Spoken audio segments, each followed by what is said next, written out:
दोस्तों, रोहित शर्मा की कप्तानी में भारतीय टीम ने लगभग जीत ही लिया था दूसरा मुकाबला, लेकिन खराब फील्डिंग और लाचार गेंदबाजी ने टीम को ऐन मौके पर दे दिया धोखा। अपनी ही सरजमी पर एक अनचाहा रिकॉर्ड अपने नाम करने को मजबूर हुई भारतीय टीम, लेकिन बल्लेबाजी के मोर्चे पर मैदान पर तूफान आया दो खतरनाक बल्लेबाजों का, जिसने हिलाकर रख दिया विश्व क्रिकेट को। लगातार 2 शतक ठोककर कोहली ने ध्वस्त कर दिए क्रिकेट के ऐसे अनगिनत रिकॉर्ड्स, जिन्हें देखकर खुद कोच गौतम गंभीर के तक उड़ गए होश। जी हां, दिखाएंगे आपको आज के रोमांचक मुकाबले की पूरी हाईलाइट, तो इस वीडियो को अंत तक जरूर देखें। और अगर आप विराट कोहली और भारतीय टीम के सच्चे फैन हो तो इस वीडियो को आप दिल खोलकर एक लाइक जरूर करें।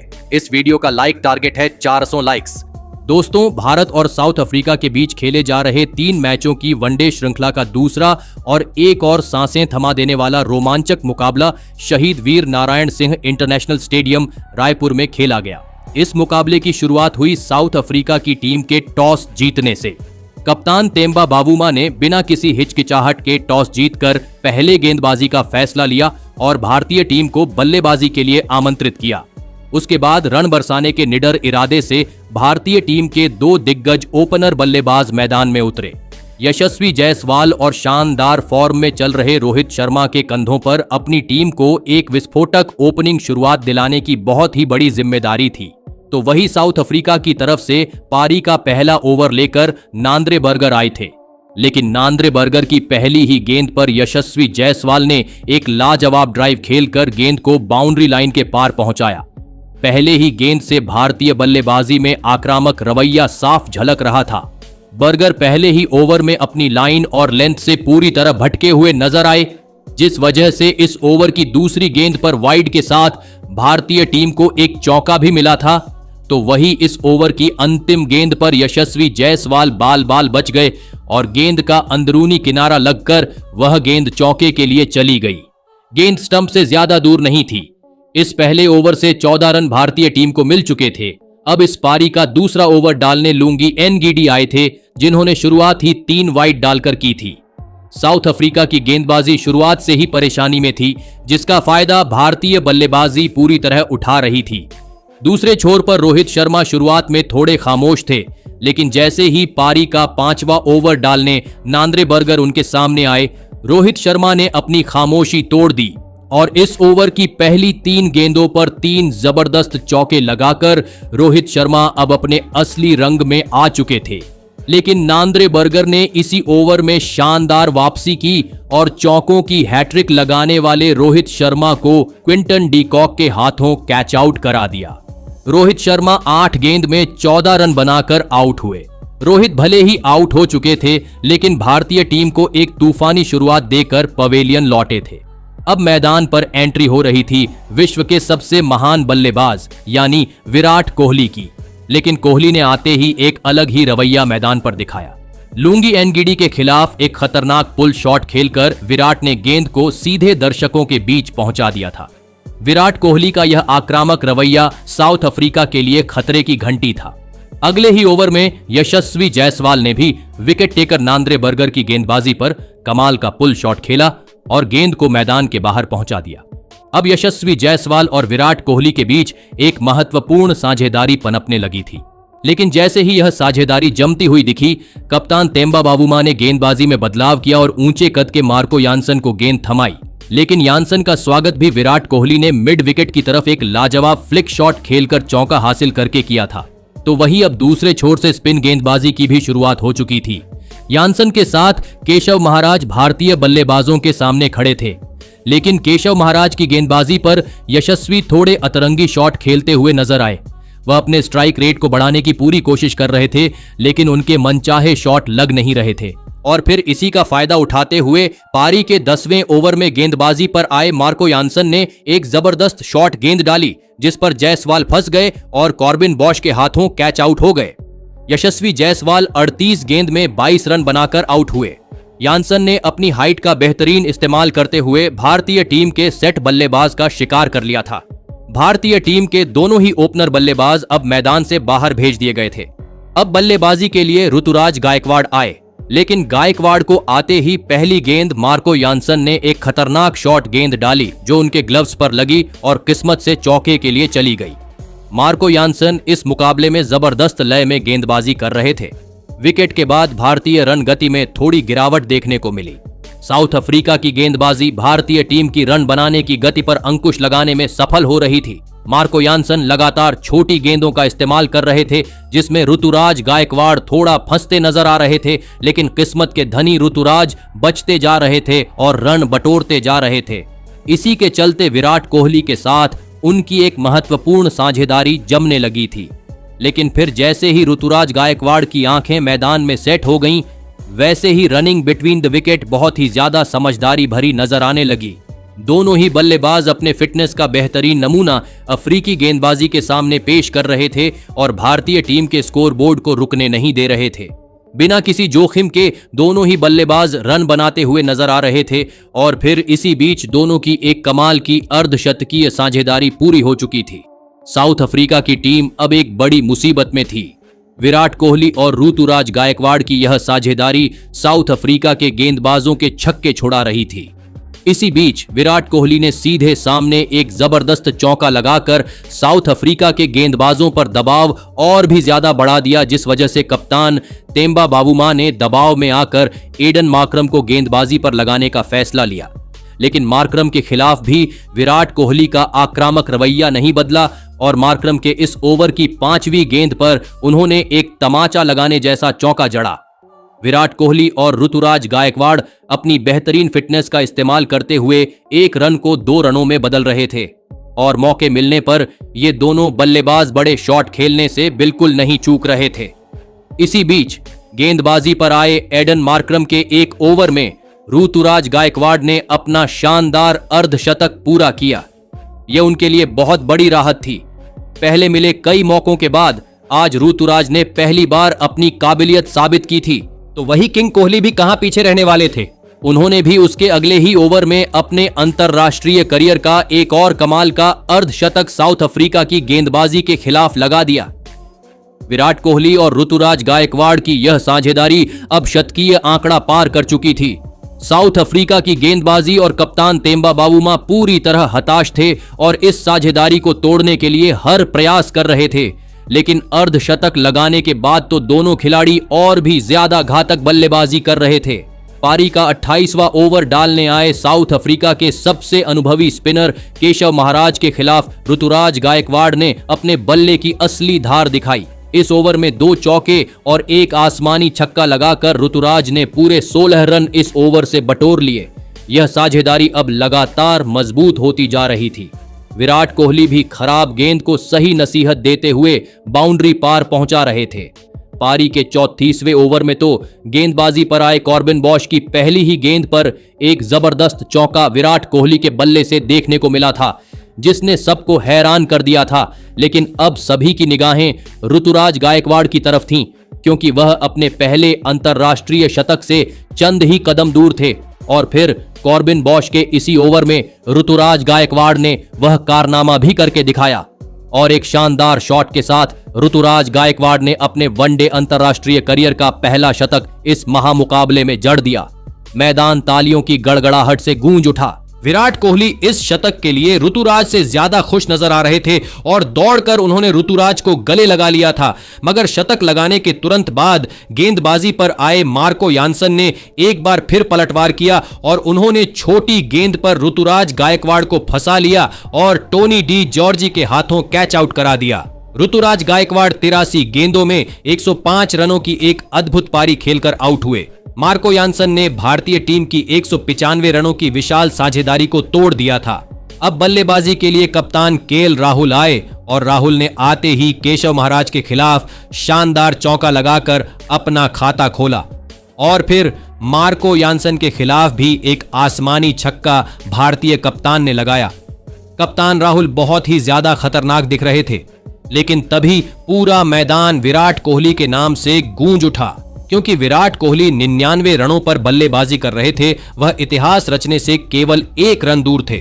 और फिर यानसन के इसी ओवर की अंतिम गेंद पर विराट कोहली ने यह इंतजार खत्म किया और अपने वनडे अंतरराष्ट्रीय करियर का 53वां ऐतिहासिक शतक पूरा कर लिया।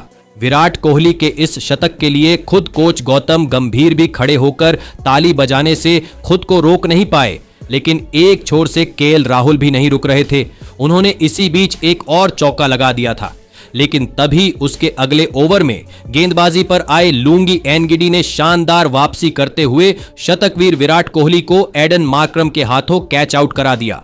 विराट कोहली 93 गेंदों में 102 रनों की ऐतिहासिक पारी खेलकर आउट हुए थे। विराट कोहली के इस विकेट से साउथ अफ्रीका के खेमे में खुशी की लहर दौड़ गई थी। भारतीय टीम की रन गति अब अचानक से धीमी पड़ने लगी थी। अब मैदान पर वॉशिंगटन सुंदर आए, लेकिन वॉशिंगटन सुंदर शुरुआत से ही खराब फॉर्म में नजर आ रहे थे, जिस कारण उन्हें रन बनाने में दिक्कत आ रही थी। और फिर तभी एक गलत रन लेने के चक्कर में कॉर्बिन बॉश के हाथों वह रन आउट हो गए। वॉशिंगटन सुंदर का यह विकेट गलत मौके पर गिरा। भारतीय टीम की अब आधी बल्लेबाजी पवेलियन लौट चुकी थी। अब मैदान पर रविंद्र जडेजा आए थे। अब इन दोनों बल्लेबाजों पर ही भारतीय टीम की किस्मत आगे टिकी हुई थी, लेकिन अंतिम ओवरों में केएल राहुल, जो मैदान में पूरी तरह जम चुके थे, उन्होंने अनुभवी रविंद्र जडेजा के साथ मिलकर कमान संभाल ली थी और एक अटूट साझेदारी बनाना शुरू कर दिया। ये दोनों ही बल्लेबाज साउथ अफ्रीका की गेंदबाजी पर लगातार रन बनाते दिख रहे थे। गेंदबाजी पर आए कॉर्बिन बॉश के खिलाफ राहुल और जडेजा ने पारी के 44वें ओवर में 2 लाजवाब चौके जड़ दिए थे। तो वहीं केएल राहुल ने एडन मार्करम के पीछे पड़ते हुए एक शानदार स्वीप शॉट लगाकर गेंद को बाउंड्री लाइन के पार पहुंचाया। इसी बीच केएल राहुल ने अपना इस मुकाबले का एक ताबड़तोड़ अर्धशतक पूरा कर लिया। केएल राहुल डेथ ओवर्स में एक लाजवाब कप्तानी पारी खेल रहे थे। हालांकि अंत के ओवरों में साउथ अफ्रीका की गेंदबाजी ने शिकंजा कसने की कोशिश की और भारतीय बल्लेबाजी को तेजी से रन बनाने नहीं दिया, लेकिन इस पारी का अंतिम ओवर भारतीय टीम के लिए एक बड़ा अवसर साबित हुआ। गेंदबाजी पर आए कॉर्बिन बॉश के खिलाफ केएल राहुल और रविंद्र जडेजा ने अपने बल्ले का असली तूफान इस मुकाबले में दिखाया। उन्होंने अंतिम ओवर को पूरी तरह से लूट लिया। दोनों ने मिलकर 2 चौके और एक धमाकेदार छक्का लगाकर इस ओवर से पूरे 18 रन बटोरे और इसी के साथ भारतीय टीम ने अपनी पारी समाप्त की और साउथ अफ्रीका के सामने 358 रनों का एक विशाल और चुनौतीपूर्ण लक्ष्य खड़ा कर दिया। उसके बाद भारतीय टीम से मिले 359 रनों के एक विशाल लक्ष्य का पीछा करने के लिए दक्षिण अफ्रीका के 2 दिग्गज ओपनर बल्लेबाज मैदान में उतरे। क्विंटन डी कॉक और एडन मार्करम के कंधों पर अपनी टीम को एक विस्फोटक ओपनिंग शुरुआत दिलाने की बहुत बड़ी जिम्मेदारी थी, क्योंकि लक्ष्य पहाड़ जैसा था। भारतीय आक्रमण की बागडोर संभालते हुए पारी का पहला ओवर लेकर आए अर्शदीप सिंह, जिनकी गेंदबाजी में शुरुआत से ही धार और गति देखने को मिली। अर्शदीप ने अपनी सधी हुई गेंदों से दक्षिण अफ्रीकी बल्लेबाजी को पूरी तरह दबाव में रखा। पहले ओवर में डी कॉक और मार्करम दोनों के बल्ले पर गेंद आ ही नहीं रही थी। हालांकि इस ओवर की अंतिम गेंद पर क्विंटन डी कॉक ने अपने हाथ खोले और गेंद को बाउंड्री लाइन के पार पहुंचाकर टीम का खाता खोला। यह साउथ अफ्रीका की पारी का पहला चौका था, लेकिन अब अगला यानी दूसरा ओवर लेकर युवा गेंदबाज हर्षित राणा आए। लेकिन इस बार एडन मार्करम ने मन बना लिया था कि वह राणा पर रहम नहीं दिखाएंगे और फिर मार्करम के बल्ले से इस ओवर में 3 जबरदस्त चौके देखने को मिले। मार्करम शुरुआत से ही गजब की लय में थे और उन्होंने क्विंटन डी कॉक के साथ मिलकर साउथ अफ्रीका के लिए एक मजबूत ओपनिंग साझेदारी की नींव डालनी शुरू कर दी थी। भारतीय गेंदबाजी के सामने यह साझेदारी सिर उठा रही थी और कप्तान केएल राहुल के माथे पर चिंता की लकीरें साफ नजर आ रही थीं। लेकिन जब साझेदारी जोर पकड़ने लगी, तभी पारी का 5वां ओवर लेकर आए अर्शदीप सिंह ने कप्तान राहुल को बड़ी राहत दी। उन्होंने अपनी शानदार स्विंग गेंदबाजी से क्विंटन डी कॉक को फंसाया और डी कॉक वॉशिंगटन सुंदर के हाथों एक आसान सा कैच थमाकर चलते बने। डी कॉक 11 गेंदों में मात्र 8 रन बनाकर आउट हुए। इस विकेट से भारतीय टीम के खेमे में खुशी की लहर दौड़ गई।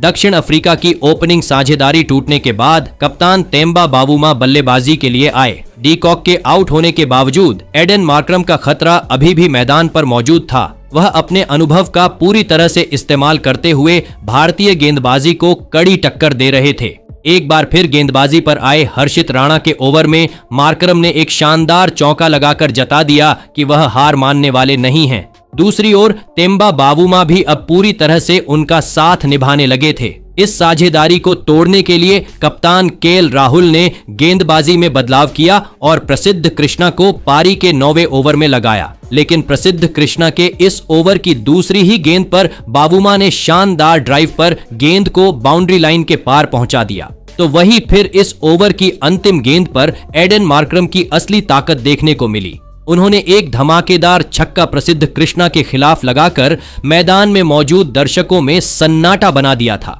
देखते ही देखते इन दोनों की यह साझेदारी 50 रनों का आंकड़ा पार कर चुकी थी। भारतीय गेंदबाजी पर दबाव पूरी तरह से बढ़ चुका था और कप्तान राहुल के पास अब केवल स्पिन का सहारा बचा था। लेकिन भारतीय टीम की स्पिन गेंदबाजी भी मार्करम के सामने असफल होती दिख रही थी। इसी वजह से कप्तान केएल राहुल ने कुलदीप यादव को पारी के 16वें ओवर में गेंद थमाई, यह जानते हुए कि इस समय भारतीय टीम को चमत्कार की जरूरत है। लेकिन कुलदीप यादव का स्वागत मार्करम ने सीधे सामने एक कमाल का चौका लगाकर किया था और फिर इसी ओवर में एडन मार्करम ने अपना इस मुकाबले का शानदार अर्धशतक पूरा कर लिया।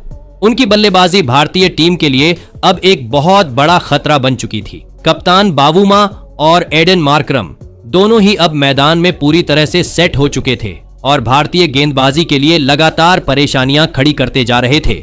लेकिन इसी बीच एक बार फिर गेंदबाजी पर आए कुलदीप यादव ने सेट हो चुके एडन मार्करम को आउट करने का एक बढ़िया मौका बनाया था। गेंद हवा में थी और यह मार्करम के विकेट की सुनहरी चाबी हो सकती थी, परंतु यशस्वी जायसवाल ने मार्करम का यह आसान सा कैच छोड़ दिया। एक इतने खतरनाक और सेट हो चुके बल्लेबाज को इतना बड़ा जीवन दान देना भारतीय टीम के लिए बहुत ही ज्यादा महंगा पड़ सकता था। तो वही पारी का 21वां ओवर लेकर आए प्रसिद्ध कृष्णा के खिलाफ दक्षिण अफ्रीकी कप्तान तेम्बा बावुमा ने भी अब अपने हाथ खोलने का मन बना लिया था। प्रसिद्ध कृष्णा की एक छोटी गेंद को बावुमा ने सीधे उठाकर दर्शकों के बीच पहुंचा दिया। इस छक्के के साथ ही एडन मार्करम के साथ कप्तान तेम्बा बावुमा की 100 रनों की साझेदारी भी पूरी हो चुकी थी। यह भारतीय टीम के लिए एक बड़ा खतरे का संकेत था। लेकिन प्रसिद्ध कृष्णा ने तय कर लिया था कि वह छोटी गेंदों से हमला जारी रखेंगे और इसका फायदा उन्हें अगली ही गेंद पर मिला। एक और शॉर्ट गेंद पर कप्तान बावुमा चूक गए और हर्षित राणा के हाथों कैच आउट होकर पवेलियन लौटे। दक्षिण अफ्रीका के कप्तान तेम्बा बावुमा ने इस मुकाबले में 48 गेंदों में 46 रनों की एक अच्छी पारी खेली, पर वह इसे बड़े स्कोर में नहीं बदल पाए थे। भारतीय टीम के लिए यह विकेट किसी संजीवनी बूटी से कम नहीं था। प्रसिद्ध कृष्णा ने एक बड़ी होती साझेदारी को तोड़कर टीम की डूबती नया को किनारा दिखाया था। बावुमा के आउट होने के बाद नए बल्लेबाज मैथ्यू ब्रिजकी मैदान पर आए, लेकिन एक छोर पर एडन मार्करम अभी भी भारतीय टीम के लिए एक बड़ा सिरदर्द बनकर मैदान में जमे हुए थे। जीवनदान मिलने के बाद मार्करम अब और भी ज्यादा खुलकर बल्लेबाजी करने लगे थे। विकेट लेने वाले प्रसिद्ध कृष्णा के खिलाफ भी मार्करम को 2 महत्वपूर्ण चौके मिले थे, मानो वह भारतीय टीम को जीवनदान की कीमत चुका रहे हों। उनके साथ बल्लेबाजी कर रहे मैथ्यू ब्रिजकी भी अब इस मुकाबले में सेट होते हुए नजर आ रहे थे। अगले ओवर में गेंदबाजी पर आए वॉशिंगटन सुंदर के खिलाफ तो एडन मार्करम ने एक लाजवाब छक्का जड़ दिया, जिसने भारतीय टीम के आत्मविश्वास पर गहरी चोट कर दी। मार्करम की आक्रामकता अब 7वें आसमान पर थी। अगले ओवर में रविंद्र जडेजा के खिलाफ भी मार्करम उसी आक्रामकता के साथ बल्लेबाजी करते दिखे। इस ओवर में उन्होंने एक चौका और एक शानदार छक्का लगाकर अपने स्कोर को 99 रनों पर पहुंचा दिया और फिर रविंद्र जडेजा के इसी ओवर में एडन मार्करम ने अपना इस मुकाबले का एक ताबड़तोड़ शतक पूरा कर लिया। यह शतक भारतीय टीम को इस मुकाबले में बहुत ही ज्यादा दबाव में डाल चुका था।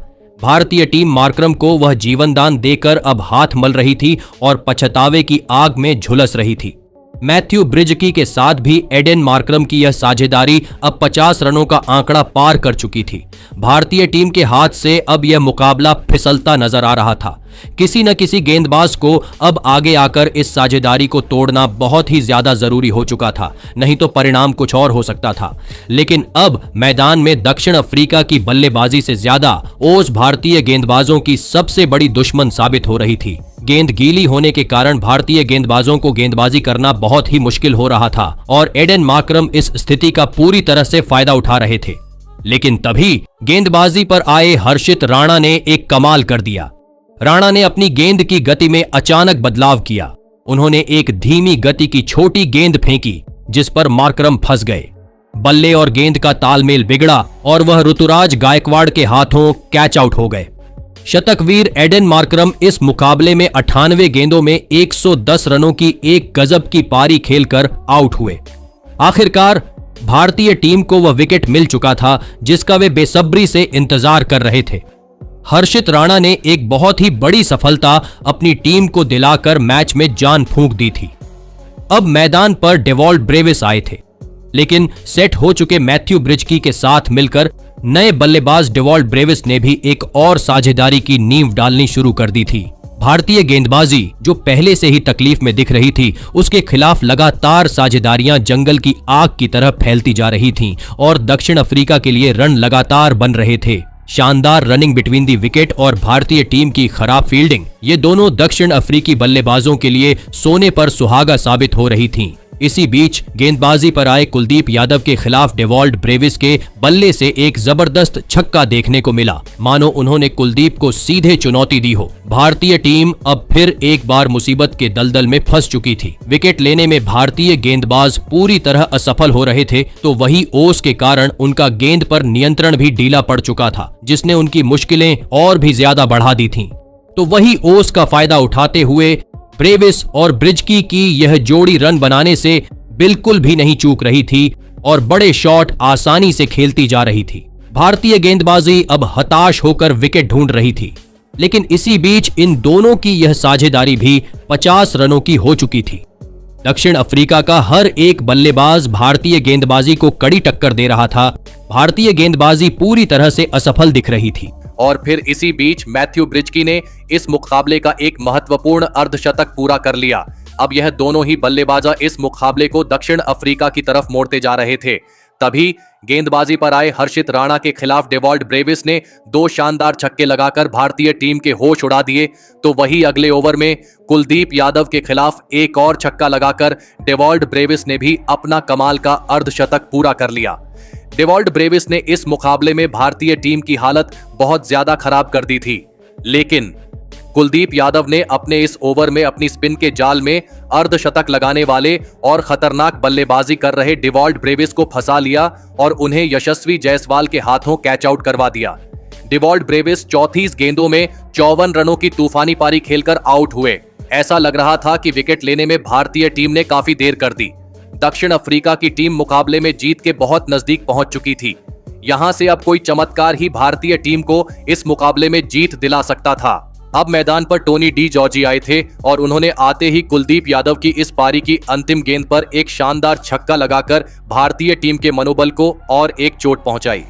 भारतीय टीम को अब मैथ्यू ब्रिजकी का विकेट किसी भी कीमत पर चाहिए था, क्योंकि इस विकेट के साथ ही भारतीय टीम इस मुकाबले में वापसी की छोटी सी उम्मीद जगा सकती थी। और यह कारनामा करके दिखाया प्रसिद्ध कृष्णा ने। गेंदबाजी पर आए प्रसिद्ध कृष्णा ने एक लाजवाब अंदर आती हुई गेंद पर भारतीय टीम के लिए सबसे बड़ा खतरा बन चुके मैथ्यू ब्रिजकी को एलबीडब्ल्यू आउट कर दिया।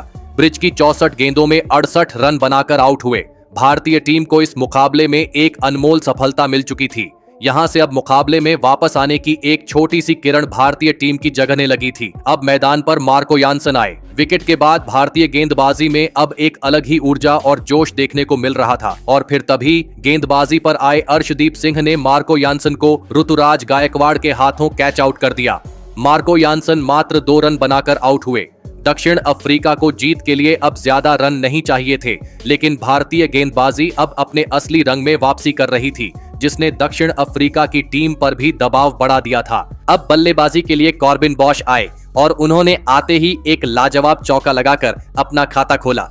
मैदान पर दबाव इतना ज्यादा था कि अनुभवी रविंद्र जडेजा से भी मिसफील्ड होती हुई दिख रही थी।